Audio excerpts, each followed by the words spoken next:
안녕하세요. 민달팽이입니다. 요즘 얼죽신이 유행이라고 하죠. 얼어 죽어도 신축이라는 신조어인데요. 신축 아파트 매수 수요가 많아지다 보니 그만큼 분양권 거래가 많아지고 있습니다.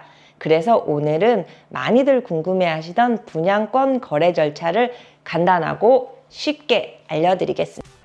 분양권이라고 하면 아파트 청약에 당첨되어서 입주할 수 있는 권리인데요. 건설사와의 계약서입니다. 그 권리를 사고 판다고 생각하시면 되는데요. 분양권 거래는 매매계약 절차와는 조금 다릅니다. 일반적으로 매수인이 아니라 분양권을 파는 사람을 양도인이라 하고 사는 사람을 양수인이라고 합니다. 분양 시부터 입주 전까지 사고 팔 수 있는 권리로 집이 다 지어지기 전에 거래되는 경우가 많기 때문에 해당 세대를 볼 수 없는 단점이 있습니다. 그래서 동간거리 및 동배치도, 해당 층수 등 많은 부분을 고려하셔야 하는데요.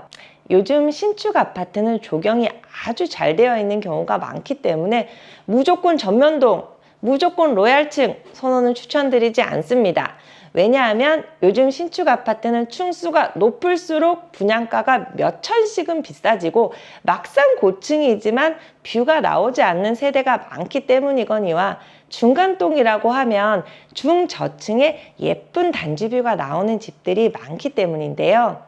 아이가 있는 집은 단지 앞에 놀이터가 있는 동이 좋겠지만 또한 시끄러울 수 있는 단점도 있습니다.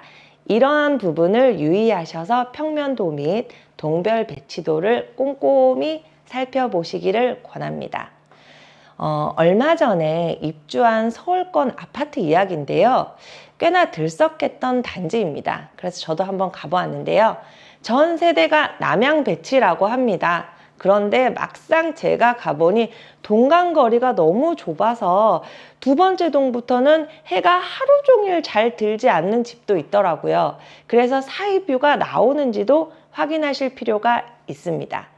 자, 그럼 원하시는 동호수를 고르셨다면 본격적인 계약 진행을 해야겠죠?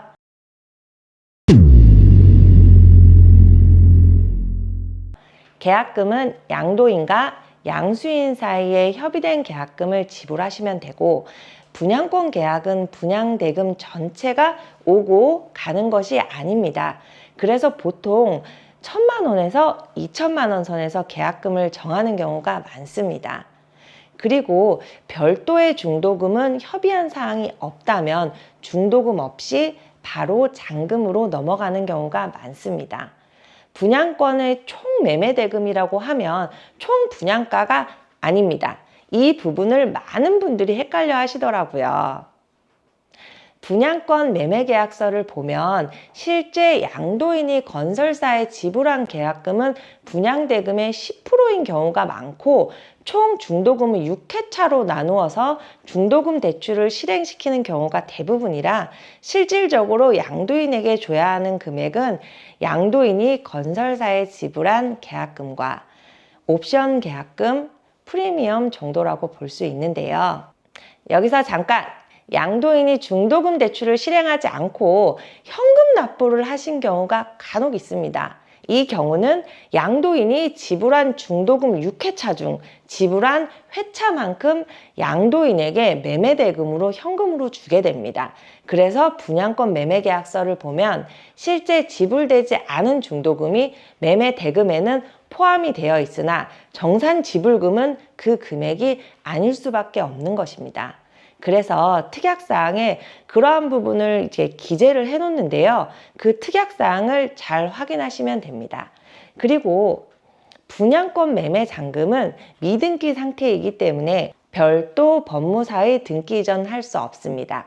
양도인과 양수인은 잔금일에 건설사 명의변경실에서 분양계약서의 양도 서류에 서명, 날인을 함으로써 분양권 거래계약이 완료되는 것입니다. 여기서 한 가지 가장 중요한 포인트가 있습니다. 중도금인데요. 중도금은 대출을 실행한 경우는 해당 은행의 양도인과 양수인이 직접 내방을 하셔서 중도금 대출 승계 절차를 거치셔야 합니다.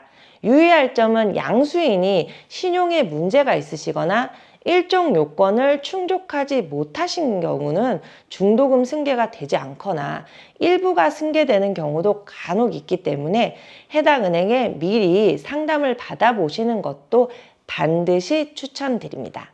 자, 이제 채무인수를 해당 은행에서 완료하셨어요. 매도인과 물건을 중개한 공인중개사가 있다면 셋이서 건설사 명의변경실로 가시면 됩니다.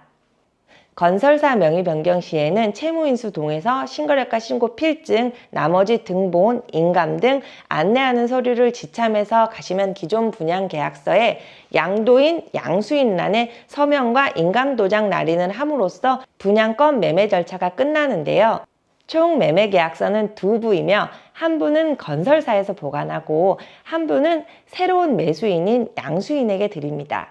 이렇게 분양권 명의 변경 절차는 간단히 끝납니다.